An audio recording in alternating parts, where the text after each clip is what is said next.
11th class business studies first chapter हम start करने जा रहे हैं। व्यवसाय के उद्देश्य एवं प्रकृति, nature and the purpose of the business. Business के बारे में हम यहाँ पर डिटेल में पढ़ेंगे कि क्या होता है ये। तो सबसे पहला टॉपिक हमारा जो है मानवीय क्रियाएं या ह्यूमन एक्टिविटीज़ से रिलेटेड है।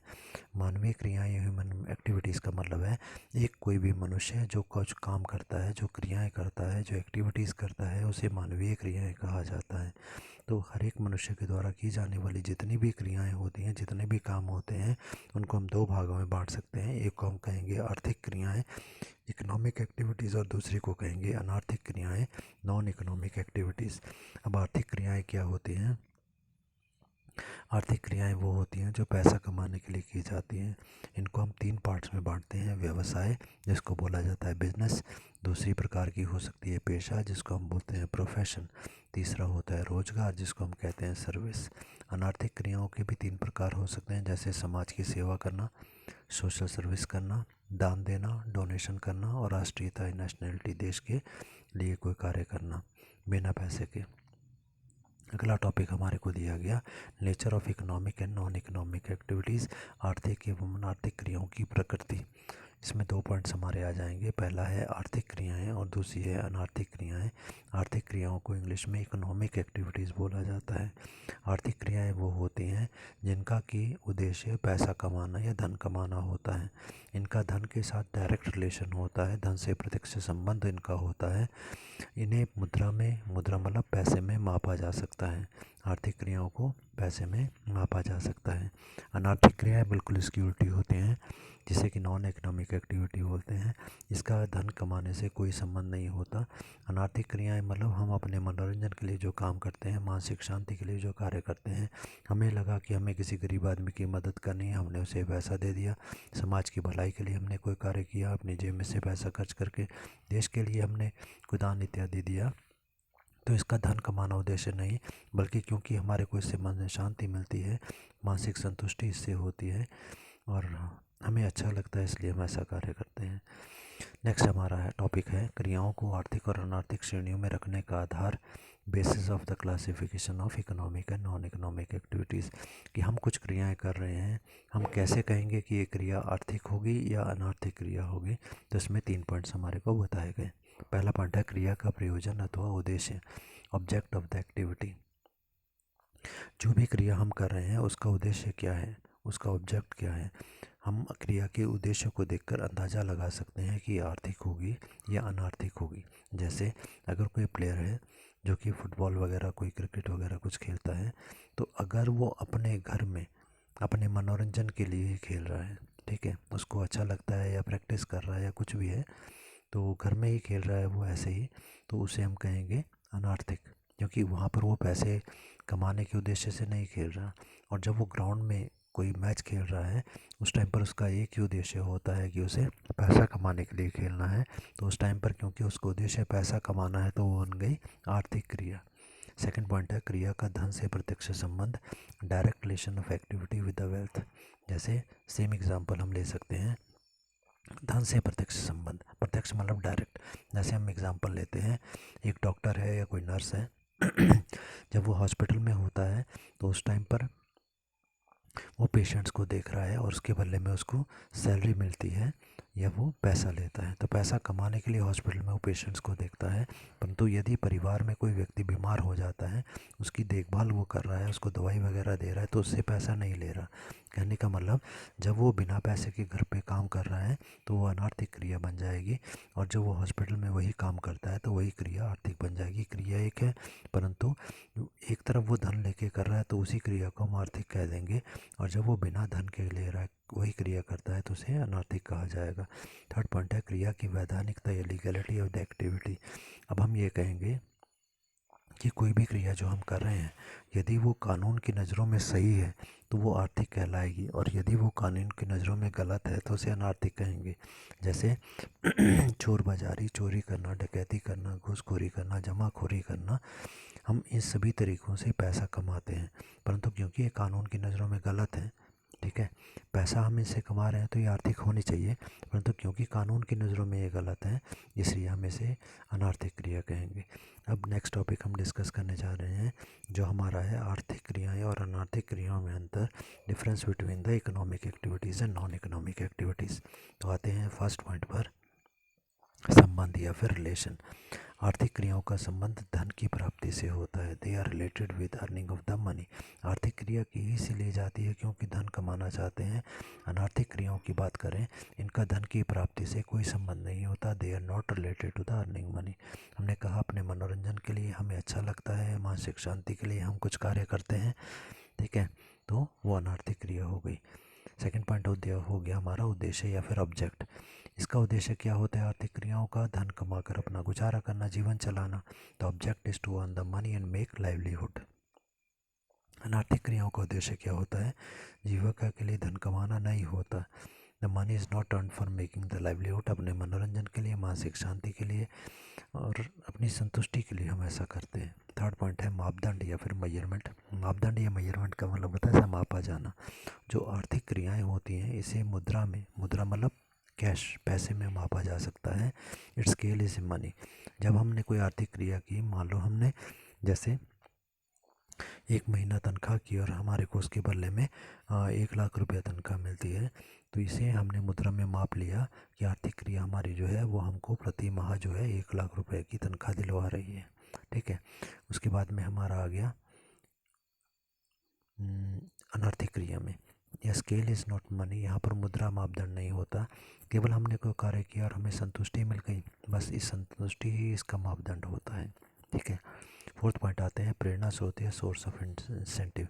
हमें क्यों प्रेरणा मिलती है कि ये कार्य हम करें या ना करें? तो आर्थिक क्रियाओं की बात करें, आवश्यकताओं की संतुष्टि, सेटिस्फेक्शन ऑफ द नीड्स के लिए हम लोग आर्थिक क्रियाओं को करते हैं। हमारी कुछ एक आवश्यकताएं हैं, वो संतुष्ट तभी हो पाएंगी जब हम उन चीज़ों को, जो हमारी आवश्यकता की वस्तुएं उनको हम खरीद सकते हैं। हमारे पास वो चीज़ें होंगी तभी हमारी आवश्यकताएं संतुष्ट होंगी, और उन चीज़ों को खरीदने के लिए हमारे को पैसे की आवश्यकता है और उसके लिए हम आर्थिक क्रिया करते हैं। जबकि अनार्थिक क्रियाएं किस लिए की जाती हैं? It's related to the emotions, भावनाओं से संबंधित होती हैं। हमें लगता है हमें गरीब आदमी की मदद करनी है और उसके लिए बिना पैसे के हम लोग क्रियाएँ करते हैं, इसका मतलब हमारी भावनाओं से संबंधित ये हो गई। फिफ्थ पॉइंट हमारा आता है क्रियाओं के प्रकार या टाइप्स ऑफ एक्टिविटीज़।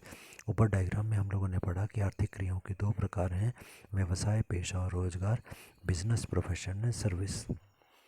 जबकि अनार्थिक क्रियाओं का एक ही प्रकार होता है, मानसिक संतुष्टि, या फिर आप यहाँ पर डायग्राम के अकॉर्डिंग भी लिख सकते हैं, समाज सेवा, दान और राष्ट्रीयता, social service, donation and nationality. उसके बाद आते हैं नेक्स्ट टॉपिक पर, जो टॉपिक हमारा है व्यवसाय। पहला ही टॉपिक हमारा है व्यवसाय, या फिर इंग्लिश में से बोला जाता है बिजनेस। अब बिजनेस क्या चीज़ होती है? जैसे एग्जांपल के लिए हम यहाँ से कहीं शहर जाते हैं और वहाँ से कुछ किताबें खरीद के ले आते हैं। 100 रुपये की किताब लाए और अपने गांव में हमने उसे 150 रुपीज़, 150 रुपये में बेच दिया। खरीदी हमने 100 रुपीज़ में और 150 में बेची, जिसमें कि 50 रुपीज़ का लाभ या प्रॉफिट हमारे को हो गया। और ये काम यदि हम बार बार करते हैं, बार बार जाते हैं, बार बार किताबें लाते हैं और ज़्यादा रेट में बेच के लाभ कमाते हैं, तो ये व्यवसाय कहलाएगा। तो देखते हैं हम लोग यहाँ पर पहले ही जो इसमें आ जाएगा हमारा बिजनेस के बारे में। बिजनेस शब्द जो है BUSINESS, बिजनेस शब्द जो है वो बिजीनेस, इंग्लिश के वर्ड बिजीनेस से बना है। BUSINESS, हम बिजी जिसमें रहते हैं वो बिजनेस हो गया, मतलब किसी भी कार्य में व्यस्त रहना, लगातार उस कार्य को करना। तो पहली क्वालिटी ये हो गई कि बिज़नेस का ऐसा नहीं कि एक बार ही हम एक किताब लाए 100 रुपये की खरीद के और यहाँ पर हमने 110 या 120 रुपये में बेची, तो 10 या 20 रुपये का हमको प्रॉफिट हो गया तो हम इसको बिज़नेस कह देंगे। नहीं, यदि हम लगातार वही कार्य करते हैं, उसमें व्यस्त रहते हैं, बिजी रहते हैं, then it is known as business. Definition पर आते हैं। एक डेफिनेशन आपने नोट करनी है और याद करनी है, और डेफिनेशन को याद करते समय ये ध्यान रखना है कि डेफिनेशन में कोई भी वर्ड चेंज नहीं होता है। तो डेफिनेशन दी गई है LH हैने के अनुसार, व्यवसाय एक मानवीय क्रिया है। मानवीय क्रिया मतलब एक व्यक्ति के द्वारा की जाती है जो वस्तुओं के क्रय विक्रय, क्रय विक्रय का मतलब परचेज एंड सेल, वस्तुओं को खरीदने और बेचने से धन उत्पन्न करने मतलब हमने चीज़ खरीदी, उससे हमारे को पैसा मिला, उत्पन्न करने या प्राप्त करने के लिए की जाती है। इंग्लिश में business mean and human activities directed towards producing और acquiring the wealth through buying and selling of the goods. Business क्या है? ह्यूमन एक्टिविटी है, डायरेक्टेड टुवर्ड्स, किस तरफ ये कार्य करती है? प्रोड्यूसिंग एंड एक्वायरिंग, जो धन है उसे प्राप्त करना, उसे पैदा करना। कैसे प्राप्त करना? Buying and selling of the goods, चीज़ों को खरीदना कम कीमत पर और ज़्यादा कीमत पर बेच करके लाभ कमाना। उसके बाद आते हैं इसकी विशेषताएं, करेक्टरिस्टिक्स, नेचर्स, आधार और इसकी प्रकृति। पहला पॉइंट हो गया, जो बिजनेस है ये आर्थिक क्रिया, इकोनॉमिक एक्टिविटी, क्योंकि ये पैसा कमाने के लिए की जाती है तो आर्थिक क्रिया हो गई। सेकंड पॉइंट है सेवा और वस्तुओं को लेन देन, dealing in the goods and the services. यहाँ पर ये ध्यान रखेंगे, जब हम व्यापार की बात करते हैं तो व्यापार दो प्रकार का होता है। एक होता है जहाँ पर हम कोई चीज़ बेचते हैं और उसके बदले में लाभ कमाते हैं, और दूसरे प्रकार का व्यापार वो होता है जहाँ पर हम कोई वस्तु नहीं देते बल्कि सेवा प्रदान करते हैं, सर्विस देते हैं। जैसे मान लो कि हमारी बस है, हम यहाँ से व्यक्ति को ले जाते हैं कहीं शहर, और वहाँ पर उस व्यक्ति से शहर तक पहुँचाने का 50 रुपया किराया उससे लेते हैं, ठीक है। तो जो 50 रुपये हमने किराया लिया, जो पैसे हमने लिए, उसके बदले में हमने कोई वस्तु उसको नहीं दी, बल्कि केवल उसको या एक जगह से दूसरी जगह तक पहुंचा दिया। तो इसलिए हमने कहा कि हमने केवल उसको सेवा प्रदान की है। तो व्यापार में या तो वस्तुएं बेची जाती हैं, सेवाएं। थर्ड पॉइंट है लेन देन में नियमितता, रेगुलरिटी ऑफ द डीलिंग्स। जो लेन देन किया जाता है वो नियमित रूप से होना चाहिए। एग्जाम्पल हमने पहले लिया, हम शहर गए, वहाँ से 100 रुपये की किताब लाए, 150 में बेची, 50 रुपये का लाभ कमाया तो इसे हम व्यापार नहीं कहेंगे। परंतु यदि हम बार बार जाते हैं शहर, वहाँ से बार बार किताबें कॉपियाँ लाते हैं, ज़्यादा कीमत पर बेच के लाभ कमाते हैं, लगातार ऐसा ही करते हैं, तो ये फिर व्यापार कहलाएगा। फोर्थ पॉइंट है लाभ, प्रयोजन या प्रॉफिट मोटिव। प्रयोजन का मतलब उद्देश्य।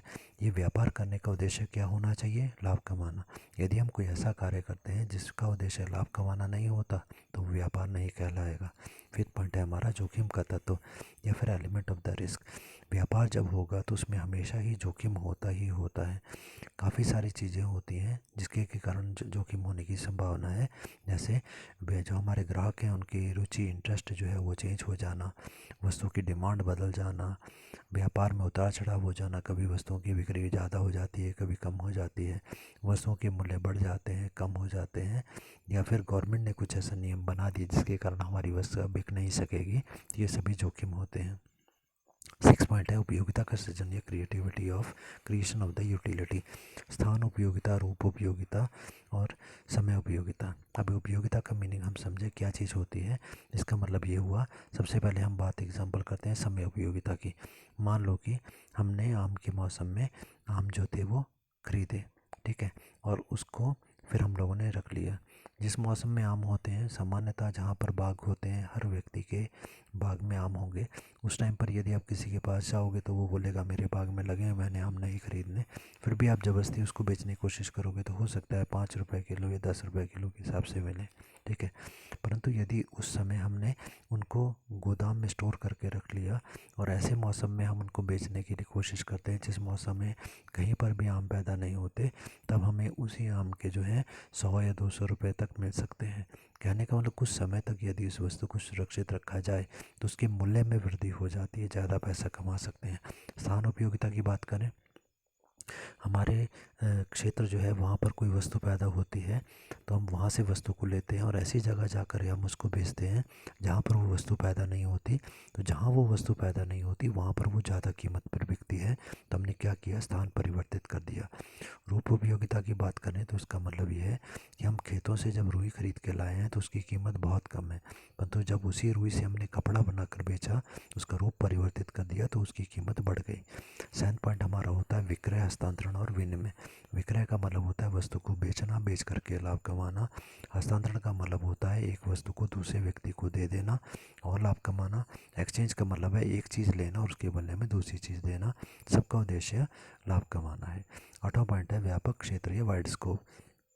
व्यापार की हम बात करते हैं, हमारा व्यापार तभी से शुरू हो जाता है जब हम ये पता लगाने की कोशिश करते हैं कि ग्राहक को कौन सी चीज़ पसंद है, फिर उसकी रुचि के अनुसार हम चीज़ों का निर्माण करते हैं और फिर वैसी ही चीज़ जो होती है बना करके ग्राहक को हम बेचते हैं।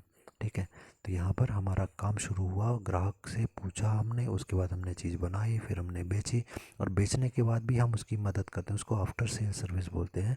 कि वस्तु हमने बेची और उसके बाद में हम गारंटी देते हैं कि भाई 5 साल के अंदर चीज़ ख़राब हो जाएगी तो हम उसको फ्री में रिपेयर करवा के देंगे। इसका मतलब वस्तु के बिक्री के बाद तक भी हमें काम करना है।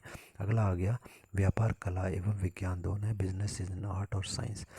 कला का मतलब है वस्तु को बेचने की कला, और विज्ञान का मतलब व्यापार जो है वैज्ञानिक तरीके से किया जाता है। हम आगे डिटेल में पढ़ेंगे। उसके बाद नेक्स्ट टॉपिक पर आते हैं जो हमारा है पेशा। पेशा क्या होता है? प्रोफेशन, कोई व्यक्ति, पेशेवर व्यक्ति, जैसे वकील हो गया, डॉक्टर हो गया, इंजीनियर हो गया, ये सभी पेशेवर व्यक्ति होते हैं। ये कोई वस्तु नहीं देते बल्कि केवल अपने ज्ञान के आधार पर, नॉलेज के आधार पर अपना जो ग्राहक होते हैं उनको सलाह देते हैं, और उसके बदले में, सलाह के बदले में ये फ़ीस लेते हैं। मतलब ये सेवा ही देते हैं, केवल अपनी नॉलेज के बेस पर ये दूसरे को तकनीकी जानकारी देंगे और उसके बदले में ये फ़ीस लेते हैं। इनके पास विशेष नॉलेज होती है, इन्होंने कोई ट्रेनिंग की होती है और अपनी सेवाएं प्रदान करते हैं। डेफिनेशन पर आते हैं। डॉक्टर स्पीकल की परिभाषा दी गई। पेशेवर व्यक्ति वो है जो केवल व्यक्तियों से व्यवहार करता है। पेशेवर व्यक्ति व्यक्तियों को सलाह देता है और अपनी सेवा और ज्ञान का विकल्प व्यक्तिगत आधार पर करता है। और ये सेवाएं कैसे देता है? व्यक्तिगत आधार पर, मतलब एक व्यक्ति को एक, दूसरे व्यक्ति को दूसरी। जैसे हम डॉक्टर के पास जाएंगे, हम गए तो डॉक्टर हमारे को हमारे हिसाब से दवाई देगा और दूसरे व्यक्ति को उसकी बीमारी के हिसाब से देगा। तो डेफिनेशन है डब्ल्यू आर स्पीकल की। The professional man is that who deals with the entirely with the persons and selfish skill और the service on the personal basis. Personal basis पर वो सर्विस प्रदान करता है।